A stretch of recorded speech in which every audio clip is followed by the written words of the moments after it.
Hello class 8। আজকে তোমাদের যে বিষয়টা নিয়ে পড়াবো সেটা হচ্ছে ভূগোল। ভূগোলের একেবারে প্রথম থেকে তোমাদের ক্লাস শুরু হচ্ছে।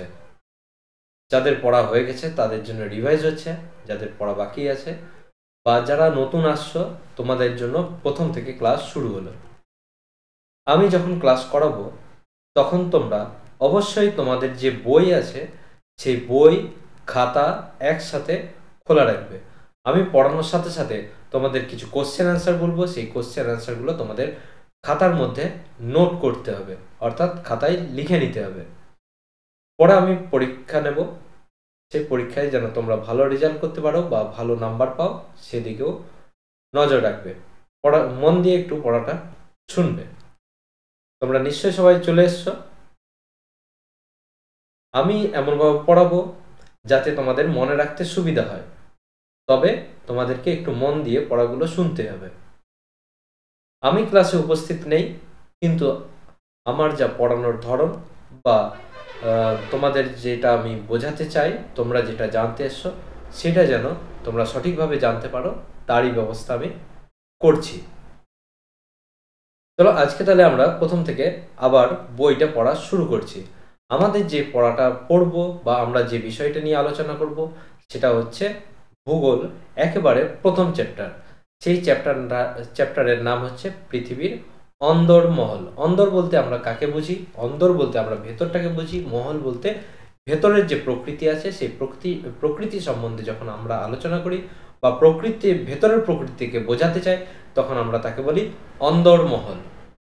চলো তোমাদের বইয়ের একেবারে প্রথম পাতায় যাওয়া যাক, যে তোমাদের বইটা কি রকম দেখতে এবং তোমাদের বইতে কি আছে সেটা নিয়ে আমরা এবার পড়াশোনা শুরু করব। দেখো, তোমাদের যে বইটা আছে এই বইটায় আমাদের পৃথিবী নামে একটা নাম দেওয়া আছে। আমাদের পৃথিবী হচ্ছে তোমাদের ভূগোল বইয়ের নাম হচ্ছে আমাদের পৃথিবী। এখানে তোমরা দেখতে পাবে নিচের দিকে দেওয়া হয়েছে অষ্টম শ্রেণী। অষ্টম শ্রেণী অর্থাৎ তোমাদের ক্লাসের জন্য। এরপর চলো তোমাদের একেবারে প্রথম পেজ পড়ার মধ্যে চলে যাই। আমার বইয়ের সাথে তোমাদের বইয়ের কিছুটা তফাৎ থাকবে, কিন্তু লেখা একই। তোমাদের বুঝতে কোনো রকম অসুবিধা হবে না। যেখানে তোমাদের বুঝতে অসুবিধা হবে সেই জায়গাটায় পেন্সিল দিয়ে আন্ডারলাইন করে রাখবে, আমাকে পরে জিজ্ঞাসা করবে, আমি তোমাদেরকে বলে দেবো। প্রতিদিন এইভাবেই ক্লাস হবে। তোমরা একটু মন দিয়ে গুরুত্ব সহকারে পড়ার এবং বোঝার চেষ্টা করবে, এবং আমি যে প্রশ্নটা লিখতে বলবো সেই প্রশ্নটা পড়ার সাথে সাথে লিখবে। তাহলে এইটা হচ্ছে তোমাদের পৃথিবীর অন্দরমহল সূচিপত্রের মধ্যে দেওয়া হয়েছে। এটা সম্বন্ধে আজকে পড়াশোনা শুরু করছি।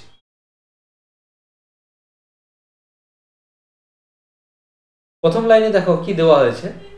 আগামী 48 ঘন্টা গোটা রাজ্যে শৈত্য প্রবাহ চলবে। শৈত্য প্রবাহ কথার অর্থ কি? শৈত্য মানে হচ্ছে শীত, শীত থেকে এসছে শৈত্য কথাটা। ঠান্ডা আবহাওয়া বা ঠান্ডা বাতাস বইতে থাকে সেটাকে বলা হচ্ছে শৈত্য প্রবাহ। সকালে কাগজে খবরটা পড়ে মেহতাবের শীত শীত ভাবটা যেন একটু একটু বেড়ে গেল। অর্থাৎ ঠান্ডার কথা শুনে বা ঠান্ডার কথা খবরের কাগজে পড়ে তার একটু শীত শীত মনে হতে লাগলো। হাড় কাঁপানো ঠান্ডা, অর্থাৎ ঠান্ডাটা এতটাই বেশি বোঝানো হয়েছে। হাড় কাঁপানো অর্থাৎ ঠান্ডায় যেমন অনেকে আমরা পুকুরে স্নান করে ঠান্ডায় আমরা যেমন হাত জড়ো করে কাঁপতে থাকি, সেই হাত কাঁপানোর কথা বলা হয়েছে। মানে অতটা বেশি ঠান্ডার কথা বোঝানো হয়েছে। হাড় কাঁপানো ঠান্ডা হওয়ায় সারা দেশ জুবুথুবু। জুবুথুবু অর্থাৎ আমরা খুব বেশি ঠান্ডায় কি করি? চুপচাপ এক জায়গায় বসে থাকি, হাত পা জড়ো করে এক জায়গায় বসে থাকি, বা ঠান্ডায় জড়সড়ো হয়ে যায়। রাস্তা দিয়ে হাঁটতে গেলেও আমরা পকেটে হাত ঢুকিনি। এইরকম অবস্থাকে বলা হচ্ছে জুবুথুবু বা জড়সড়ো হওয়া। পুরো উত্তর গোলার্ধ এখন শীত ঋতুর কবলে। উত্তর গোলার্ধ বলতে আমরা কাকে বুঝবো, বা উত্তর গোলার্ধ বলতে কোন জায়গাটাকে বোঝানো হয়েছে? উত্তর গোলার্ধ বলতে আমি এখানে পাশে একটা ছবি এঁকে দিচ্ছি, এখনই মুছে দেবো। ধরো এখানে নয়, সাদা জায়গায় আঁকছি। ধরো এটা আমাদের পৃথিবী। এই পৃথিবীর আমরা জানি অক্ষরেখা দ্রাঘিমা রেখা আছে। এই মাঝামাঝি এখান থেকে যে রেখাটা টানা হয়েছে সেটাকে বলা হয় নিরক্ষরেখা, তাই তো? নিরক্ষরেখা এটা হয় 0 ডিগ্রি। লেখার একটু গোলমাল বা ছবি আঁকার গোলমাল হতে পারে, কারণ হচ্ছে আমি কম্পিউটারে মাউসের সাহায্যে এই ছবিগুলো আঁকছি। মাউসের সাহায্যে ঠিকভাবে আঁকা সম্ভব হয় না, তার জন্য তোমরা একটু বোঝার চেষ্টা করবে। আমি তবুও ভবিষ্যতে চেষ্টা করব যাতে এই লেখা ঠিকভাবে তোমাদের কাছে পরিবেশন করা যায় এবং ছবিগুলো পরিবেশন করা যায়। আপাতত তোমরা সাধারণভাবে বোঝার চেষ্টা করো যতটা সম্ভব। আমি পরিষ্কারভাবেই বোঝানোর চেষ্টা করব যাতে তোমাদের বুঝতে কোনো অসুবিধা না হয়। সবাইকে বলছি যারা তোমরা ক্লাসে উপস্থিত আছো। তাহলে আমরা যদি পৃথিবীর এই নিরক্ষরেখার উপরের দিকের অংশটাকে ধরি, তাহলে উপরের দিকের অংশটা হচ্ছে উত্তর গোলার্ধ, আর নিচের দিকের অংশটাকে বলা হয় দক্ষিণ গোলার্ধ। আগে তোমরা নিশ্চয়ই পড়েছো, এখানে লেখার জায়গা হচ্ছে না, কালি পড়ছে না। তাহলে এই জায়গাটাকে বলা হচ্ছে দক্ষিণ গোলার্ধ, এই সাইডটাকে বলা হয় দক্ষিণ গোলার্ধ, আর এর উপরের অংশটাকে বলা হয় উত্তর গোলার্ধ। তাহলে উত্তর গোলার্ধে কি চলবে? শীত ঋতুর কবলে পড়েছে। কি চলবে? অর্থাৎ শীত ঋতু, অর্থাৎ এখানে ঠান্ডা বেশি পড়বে। সৌরভদের বাড়ির ছাদে দুপুরবেলা রোদ পোহাতে পোহাতে দাদুর কাছে গল্প শুনতে দারুণ লাগে। আমরা সবাই কেউ যদি কোনো গল্প বলে তাহলে আমরা সেই গল্প শোনার জন্য রেডি থাকি। আমরা গল্প শুনতে খুব ভালোবাসি, যে কোনো ধরনের গল্প হোক, সেটা যদি কোনো কাল্পনিক হয়ে থাকে বা কারো সম্বন্ধে সুনাম হয়ে থাকে, কোনো ঠাকুর দেবতার সম্বন্ধে কিছু বলা হয়, কোনো ভৌতিক কোনো গল্প বলা হয়, সমস্ত গল্পই আমরা শুনতে খুবই ভালোবাসি। তো এইরকমই আমরা দুপুরবেলা বা সৌরভদের বাড়ির ছাদে দুপুরবেলা সবাই বসে বসে দাদুর কাছে কি করছে? গল্প শুনতে গেছে। রোববার অর্থাৎ রবিবার দাদু শোনাচ্ছিল একজনের গল্প। সেটা হচ্ছে কে? জুল ভার্নের কথা বলছিল। জুল ভার্নের একটি বিখ্যাত কল্প বিজ্ঞানের গল্প। কল্প বিজ্ঞান কাকে বলা হয়? কল্প অর্থাৎ কাল্পনিক বিজ্ঞান। কল্পনার দ্বারা যে বিজ্ঞানকে তৈরি করা হয় বা যেখানে সত্যতা নেই, একটা কল্পনার উপর ধারণা দিয়ে আমরা যখন কোনো বিজ্ঞান রচনা করি তখন তাকে বলা হয় কল্প বিজ্ঞান। তো দাদু এইরকমই এক কল্প বিজ্ঞানের গল্প আমাদেরকে শোনাচ্ছিল। 19 বছরের এক ছেলে অধ্যাপক কাকার সাথে নিভে যাওয়া আগ্নেয়গিরির জ্বালামুখের ভেতর দিয়ে পৃথিবীর কেন্দ্রের দিকে অভিযান করে। এখানে দেখো লাইনটার মধ্যে অনেকগুলো অর্থ আছে, সেগুলো হয়তো অনেকে বুঝতে পারবে, অনেকে হয়তো বুঝতে পারবে না। 19 বছরের ছেলে অধ্যাপক কাকার সাথে, অধ্যাপক কাদের বলা হয়? যারা কলেজের প্রফেসর তাদেরকে বলা হয় অধ্যাপক। যেমন আমাদের হেডমাস্টার আছে স্কুলে, সেরকমই কাকার সাথে চলে গেছে কোথায়? নিভে যাওয়া আগ্নেয়গিরি। আগ্নেয়গিরি কাকে বলা হয় আমরা আগেই জানি, যে পৃথিবীর মাঝখানে থাকে ম্যাগমা এবং তার উপরের দিকে থাকে পর্বতের মতো উঁচু অংশ। এই ম্যাগমা কি হয়? ফাটলের দ্বারা যখন বাইরের দিকে বেরোতে থাকে তখন বাইরে বেরিয়ে এর দ্বারা গঠিত যে উচ্চ পিণ্ডটা সৃষ্টি হয় সেটাকে বলা হচ্ছে আগ্নেয়গিরি। অর্থাৎ যেখান থেকে লাভা বাইরে বেরিয়ে আসে সেই জায়গাটাকে আমরা বলি আগ্নেয়গিরি। এই আগ্নেয়গিরির লাভা আস্তে আস্তে জমতে পাহাড়ের মতো সৃষ্টি করে, আর যেখান থেকে এই লাভাটা বেরিয়ে যায় সেই অংশটাকে বলা হয় কি? আগ্নেয়গিরির জ্বালামুখ।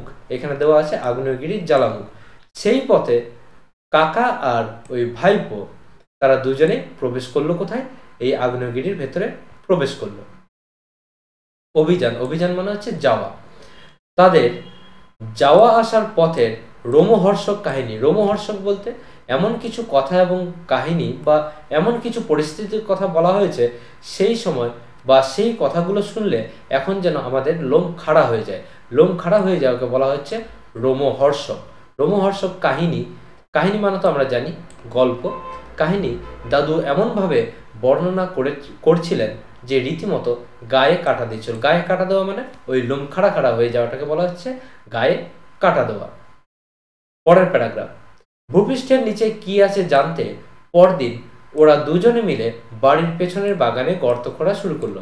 ছোটদের উৎসাহ, ছোটরা একটু জানতেই বেশি চায়, ছোটদের কাছে কোশ্চেন বেশি থাকে, তারা সমস্ত কোশ্চেনের অ্যান্সার খুঁজতে চায়।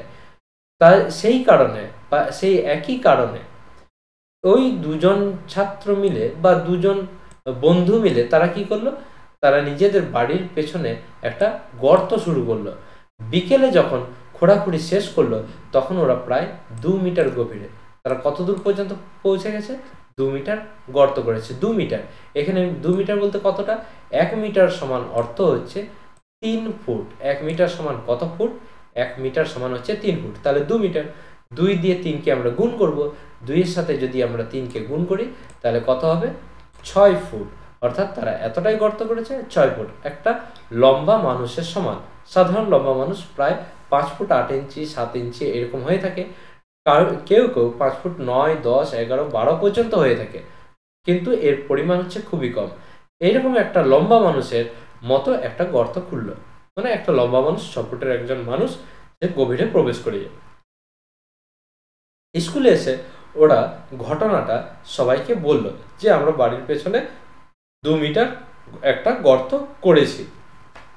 পরের লাইন, সব শুনে ওদের মাথায় অনেকগুলো প্রশ্ন এলো। একটা নতুন কোনো কাজ করলে অনেকের মনের মধ্যে নতুন নতুন প্রশ্ন জেগে ওঠে, সেই প্রশ্ন বিভিন্ন ছাত্রছাত্রীর মাথায় চলে এলো। প্রশ্নগুলো কি কি? বলছে পৃথিবীর যে শক্ত পিঠটার উপর আমরা আছি তার নিচে কি আছে? বলছে মাটি তো খোঁড়া হলো, তাহলে আমরা যে উপরটায় দাঁড়িয়ে আছি, এখন ধরো তোমরা যেখানে বসে আছো তার তলায় তোমাদের প্রশ্ন আসতেই পারে যে আমরা বসে আছি সিমেন্টের উপর, সিমেন্টের নিচে আছে মাটি, তাহলে মাটির নিচে কি আছে? এরকম সাধারণ ব্যাপার কোশ্চেন, সমস্ত মানুষেরই এরকম কোশ্চেন আসে। আমরাও যখন ছোট ছিলাম আমাদের মাথাতেও এরকম ধরনের প্রশ্ন এসেছিল। কেউ কি কখনো দেখেছে পৃথিবীর ভেতরটা কিরকম? বলছে পৃথিবীর ভেতরটা কিরকম কেউ কি দেখেছে? এটাও একটা প্রশ্ন, যে আমরা তো দেখিনি কিন্তু অন্য কেউ কি দেখেছে? আরেকটা প্রশ্ন এসছে, পৃথিবীর কেন্দ্র পর্যন্ত দেখতে গেলে কত গভীর গর্ত খুঁড়তে হবে? যদি পৃথিবীর একেবারে ভেতরে আমরা যেতে চাই তাহলে আমাদের কতটা গর্ত খুঁড়তে হবে? যেমন ধরো আমরা একটা ঘরের বাইরে আছি, তাহলে ঘরের ভেতরে একদম মাঝখানে যেতে বা একদম ঘরের ভেতরে যেতে আমাদের কি করতে হয়? সমস্ত দরজা খুলে তারপর যেতে হয়।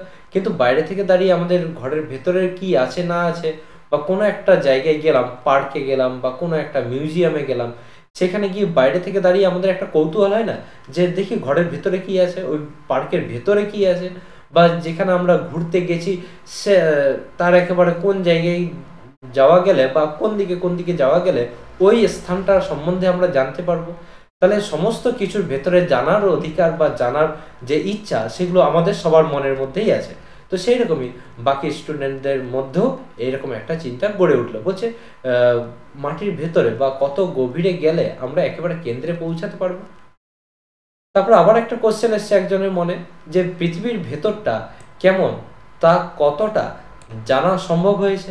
বলছে পৃথিবীর ভেতরটা কেমন সেটা মানুষ কতটা জানতে পেরেছে?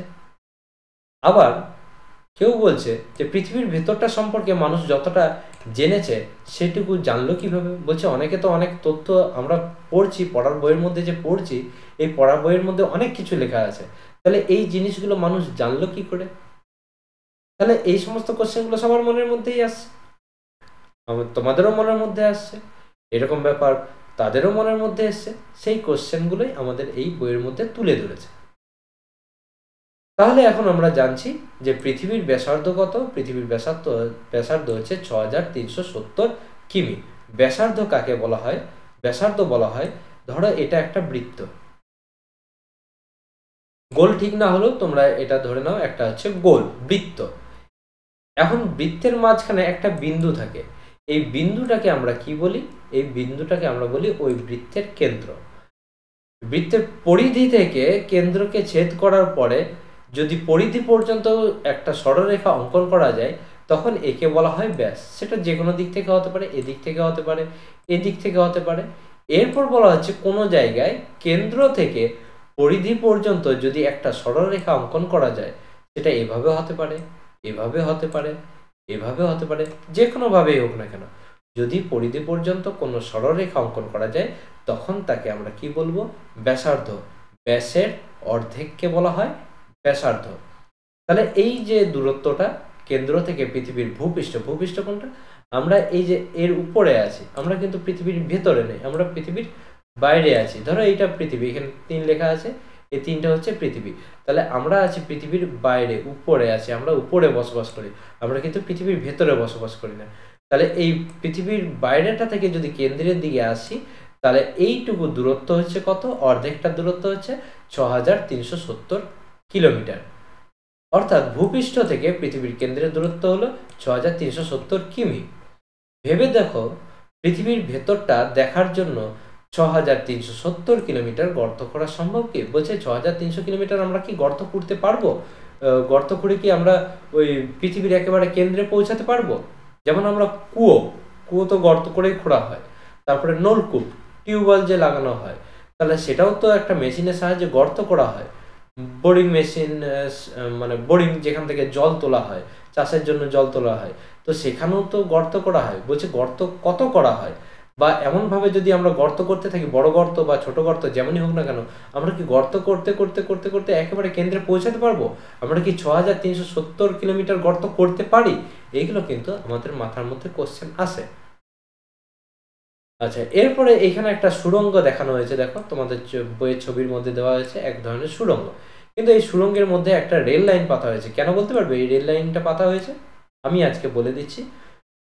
এই যে রেল লাইনটা পাতা হয়েছে, এই রেল লাইনের মাধ্যমে এই যে সুড়ঙ্গটা তৈরি করা হয়েছে মাটির ভেতরে, এই সুড়ঙ্গের যত মাটি, পাথর, অন্যান্য যে সমস্ত পদার্থগুলো আছে, এই পদার্থগুলো রেল লাইনের মাধ্যমে এখানে ছোট ছোট এক একটা ডাস্টবিন বক্সের মতো একটা ট্রেন গাড়ি আছে, অর্থাৎ সামনে ইঞ্জিন আছে এবং পেছনের দিকে অনেকগুলো খালি বগি আছে ডাস্টবিনের মতো। এগুলোর মধ্যে সমস্ত মাটি, পাথর যা যা হয় সমস্ত কিছু এটার মধ্যে ফেলা হয়।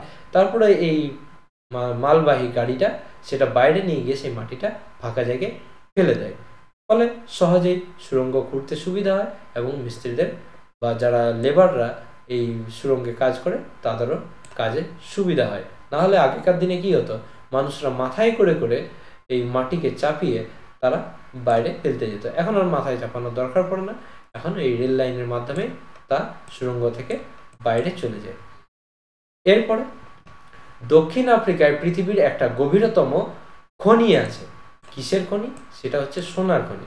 এর গভীরতা কত? এর গভীরতা হচ্ছে 3 থেকে 4 কিলোমিটার। এটার নাম কি? যেখানে দ্বীপটা মানে যে খনিটা তৈরি করা হয়েছে সেই খনির নাম হচ্ছে কোথায় অবস্থিত? সেটা হচ্ছে রবিনসন দ্বীপ অবস্থিত। তাহলে আফ্রিকার পৃথিবীর একটা গভীরতম খনি আছে, তার নাম হচ্ছে রবিনসন দ্বীপ। তাহলে দক্ষিণ আফ্রিকায় পৃথিবীর গভীরতম খনির নাম কি? সেটা হচ্ছে রবিনসন দ্বীপ। কতটা গভীরতা? সেটা হচ্ছে 3 থেকে 4 কিলোমিটার গভীরতা সম্পন্ন। এবার বলছে জেনে গেছি বা জানা গেছে প্রতি 33 মিটার গভীরতায় 1 ডিগ্রি করে তাপমাত্রা বাড়ে। ধরো এটা ভূপৃষ্ঠ, এই জায়গাটা হচ্ছে ভূপৃষ্ঠ, এখানে একটা গাছ আছে, এখানে একটা গাছ আমি তৈরি করলাম, মনে করবো এটাই গাছ, গাছ আমি তৈরি করলাম। তো আর পৃথিবীর কেন্দ্র হচ্ছে এই জায়গাটা, এই জায়গাটা হচ্ছে পৃথিবীর কেন্দ্র। তাহলে উপর থেকে ঘুরতে ঘুরতে ঘুরতে ঘুরতে ঘুরতে ঘুরতে আস্তে আস্তে আস্তে আস্তে এভাবে ঘুরতে ঘুরতে ঘুরতে ঘুরতে ঘুরতে ঘুরতে আমরা কোথায় পৌঁছাবো? একেবারে কেন্দ্রে পৌঁছাবো। বলছে আমরা যদি এরকম ভাবে ঘুরতে থাকি তাহলে প্রতি 33 মিটার গভীরতায় আমরা 1 ডিগ্রি করে তাপমাত্রা বাড়বে। যদি এখানে ধরো আমাদের তাপমাত্রা 30 আছে, তাহলে যখনই আমরা 33 মিটার নিচে আসবো, ধরো এইটুকুটা 33 মিটার, 33 মিটার নিচে এলে 1 ডিগ্রি তাপমাত্রা বেড়ে যাবে। তাহলে কত হয়ে যাবে? 31 হয়ে যাবে। আর একটু গভীরে গেলাম, ধরো এখান থেকে এতটা গেলাম, এখানে 33 মিটার হয়ে গেল, তাহলে এটা কত তাপমাত্রা বাড়বে? 1 আর 1 হচ্ছে 2, টোটাল 2 তাপমাত্রা। তাহলে এখানকার তাপমাত্রা কত হবে? 30 আর 2 32। আবার একটু নিচে গেলে তাপমাত্রা কত হবে? 30 আর 3 33। আর একটু বাড়লে এইভাবে আমাদের তাপমাত্রা ধীরে ধীরে ধীরে ধীরে বাড়তে থাকবে। পরের লাইন, পৃথিবী পৃষ্ঠের গড় তাপমাত্রা যদি 15 ডিগ্রি সেন্টিগ্রেড হয় তাহলে অঙ্কের হিসেবে রবিনসন দ্বীপের সোনার খনির শ্রমিকদের কত গরম সহ্য করতে হতো। বলছে পৃথিবীর গড় তাপমাত্রা বলতে আমাদের পৃথিবীর উপরেই আমি ধরে নিলাম এইখানের তাপমাত্রা হচ্ছে 15 হলো। তাহলে যে শ্রমিকরা এইখানে 15 তাপমাত্রা আছে এবং তারা মাটির গভীরে কাজ করছে এইখানে, তাহলে এইখানকার দূরত্ব কত? রবিনসন দ্বীপের দূরত্ব হচ্ছে কত কিলোমিটার? দেখো 3 থেকে 4 কিলোমিটার, তোমাদের বইতেও আছে দেখতে পারো 3 থেকে 4 কিলোমিটার। তাহলে এখান থেকে 3 থেকে যদি 4 কিলোমিটার যায় তাহলে বলছে অত ভিতরে গেলে কত বেশি গরম লাগবে, এটা অঙ্কের হিসাবে প্রকাশ করো। এখানে আর অঙ্কের হিসাবে আমি আর প্রকাশ করছি না, এটা ফিজিক্যালি আমি ক্লাসে করিয়ে দেব, এখানে করলে একটু সময় বেশি লেগে যাবে। আচ্ছা, এরপরে পৃথিবীর অন্দরমহল বলতে এই যে এখানে দেওয়া আছে অন্দরমহলের একটা চিত্র দেওয়া আছে। অন্দরমহল বলতে এখানে তো অন্দরমহলের চিত্র বলতে এখানে অন্দরমহলটা তো দেখায়নি, কিন্তু এই যে এই ছোট ছোট জিনিসগুলো দেখতে পাচ্ছ, এখানে বিভিন্ন ধরনের কারখানা আছে, বিভিন্ন ধরনের যন্ত্রপাতি আছে, সমস্ত কিছু এই জায়গাগুলো। এটা হচ্ছে যাতায়াতের একটা রাস্তা, রাস্তা তৈরি করা হয়েছে, এদিকেও যাতায়াতের রাস্তা আছে। দেখতে পাচ্ছ নিশ্চয়ই ছবিটার মধ্যে। এখানে দেখো অনেক ছোট ঘর বাড়ি আছে, অনেক লোক বসবাস করে, এখানে অনেক যন্ত্রপাতিও রাখা আছে বিভিন্ন জায়গায়। তো এই যন্ত্রপাতিগুলোর সাহায্যে এইখানে একটা কৃত্রিম গর্ত তৈরি করা হয়েছে। অর্থাৎ বাইরেটা দেখো চওড়া আছে, আর ভেতরটা আস্তে আস্তে আস্তে আস্তে সরু হয়ে গেছে, সরু হয়ে গভীরে প্রবেশ করেছে। এটা কৃত্রিমভাবে তৈরি করা হয়েছে যন্ত্রের সাহায্যে, যে আমরা কতটা গভীরে যেতে পারি এরকম একটা গর্ত তৈরি করা হয়েছে। তো পৃথিবীর গভীরে কি আছে তা জানার জন্য খনি ছাড়াও উত্তর পশ্চিম রাশিয়ায় কোলা উপদ্বীপে 12 কিলোমিটার গভীর গর্তটা হচ্ছে পৃথিবীর গভীরতম কৃত্রিম গর্ত। কৃত্রিম মানে হচ্ছে এটা নিজের থেকে তৈরি হয়নি, এটা মানুষ তৈরি করেছে, তার জন্য একে বলা হয়েছে কৃত্রিম গর্ত। এই কৃত্রিম গর্তটা কত কিলোমিটার জায়গা জুড়ে আছে? এটা আছে 12 কিলোমিটার জায়গা জুড়ে এটা অবস্থান করছে। এটা কোথায় অবস্থিত? উত্তর পশ্চিম রাশিয়ার কোলা উপদ্বীপে। কিছু কিছু কোশ্চেন লেখানো হয়ে গেছে, তার জন্য আমি এখন কোশ্চেন লেখার কথাটা বলছি না, তাড়াতাড়ি পড়াটা আমি এগিয়ে দিচ্ছি। পরে যারা নেক্সট যখন আমি আবার ক্লাস করাবো তখন আমি কোশ্চেনগুলো বলে দেবো। তাহলে এখান থেকে কোশ্চেন আসতে পারে যে একটি কৃত্রিম উপগ্রহ কৃত্রিম গর্তের নাম বলো যা 12 কিলোমিটার গভীর। সেটা আমি বলবো কোথায় অবস্থিত, সেটা বলবো যে উত্তর পশ্চিম রাশিয়ার কোলা উপদ্বীপে। বা এটা কোশ্চেন আসতে পারে যে উত্তর পশ্চিম রাশিয়ার কোলা উপদ্বীপে যে কৃত্রিম গর্তটি আছে তার গভীরতা কত। বা এটাও কোশ্চেন আসতে পারে যে 12 কিলোমিটার গভীরতা বিশিষ্ট কৃত্রিম গর্তটি কোথায় অবস্থিত। একটু খেয়াল রাখবে। পরেরটা, পৃথিবীর গভীরতার 6370 কিলোমিটারের কাছে 12 কিলোমিটার খুবই কম। তাহলে মাত্র করেছে কত? 12। আর এটার গভীরতা কত? ব্যাসার্ধ কত? একেবারে আমরা পৃথিবীর উপর থেকে যদি কেন্দ্রের দিকে যাই তাহলে পাবো 6370 কিলোমিটার। কিন্তু আমরা কি অতটা খুঁড়েছি? আমরা মাত্র কত খুঁড়েছি? 12। আর এখানে কত আছে? 6370। আমরা তো এখানে 100ও পৌঁছাইনি, 50ও পৌঁছাইনি। তাহলে আমাদের কত খুঁড়লে তবে আমরা পৃথিবীর খুব গভীরে যেতে পারবো? আচ্ছা, তাহলে নিশ্চয়ই বুঝতে পারছো পৃথিবীর অন্দরমহল সম্পর্কে তথ্য সংগ্রহ করতে যাওয়াটা কতটা কঠিন। এখানে 12 কিলোমিটার বলতে তোমাদের একটা আন্দাজ আমি বলে দিই যে 12 কিলোমিটার কতটা হতে পারে। আমরা এখন যেখানে আছি এইখান থেকে যদি আমরা মানবাজার পর্যন্ত যাই, অর্থাৎ গোপালনগর থেকে যদি মানবাজার পর্যন্ত যাই, যেতে আমাদের কতক্ষণ সময় লাগে? 8 ঘন্টার সময় লাগে। তাহলে এই যে আমরা রাস্তা পথে যাচ্ছি, সোজা পথে যাচ্ছি, এতেই আমাদের 8 ঘন্টা সময় লাগছে। এবং যেতে যতক্ষণ আমাদের সময় লাগে, একটা গাড়িতে গেলে আমাদের প্রায় 8 ঘন্টা সময় লেগে যায়। তাহলে 10 থেকে 12 কিলোমিটার হচ্ছে গোপালনগর থেকে মানবাজারের দূরত্ব। তাহলে গোপালনগর থেকে যখন মানবাজারের দূরত্ব 12 কিলোমিটার, এবং তা আমরা নিজের চোখে বুঝতে পারছি যে এইখানে আমরা যে গোপালনগরে আছি এবং মানবাজার, এই দূরত্ব কতখানি, আমাদের কত কষ্ট করে যেতে হয়। সাইকেল নিয়ে গেলে অনেক বেশি কষ্ট, হেঁটে গেলেও অনেক বেশি কষ্ট হয়ে যায়। তাহলে এই যে পৃথিবীতে 12 কিলোমিটার গর্তটা করা হয়েছে, তাহলে সেটা কত গভীরতা সম্পন্ন হবে। এবং আমাদের বলা হয়েছে যে 33 মিটার গভীরতায় 1 ডিগ্রি করে তাপমাত্রা বাড়ে। যদি 33 মিটার গভীরতায় 1 ডিগ্রি করে তাপমাত্রা বাড়ে, 33 মিটার বলতে কি, আমরা যে এখান থেকে আমরা যে জায়গায় আছি সেখান থেকে গোপালনগর আসল যে বাজারটা, সেটা যেতে হচ্ছে 1 কিলোমিটার। 1 কিলোমিটার মানে হচ্ছে 1000 মিটার। তাহলে 33 মিটারে 1 ডিগ্রি বাড়ে। তাহলে আমরা যদি এইখান থেকে গোপালনগর পর্যন্ত যাই, তাহলে 33 দিয়ে 1000কে ভাগ করব। 33 দিয়ে যদি 1000কে ভাগ করি তাহলে আমরা 33 পেতে পারি। মানে কত ডিগ্রি তাপমাত্রা বাড়বে? 33 ডিগ্রি তাপমাত্রা বাড়বে। তাহলে 33 ডিগ্রি তাপমাত্রা যদি হয়, আর 1 কিলোমিটার যদি হয়, 1 কিলোমিটার যদি যেতে হয়, বা 1 কিলোমিটার গভীরে যদি আমরা যাই, তাহলে 33 মিটার তাপমাত্রা বেড়ে যাবে। তাহলে বাইরে যদি তাপমাত্রা থাকে 15 ডিগ্রি, এবং গোপালনগর গিয়ে যদি আমি দেখি যে 33 ডিগ্রি তাপমাত্রা বেড়ে গেছে, তাহলে সেখানে গিয়ে তাপমাত্রা কত হবে?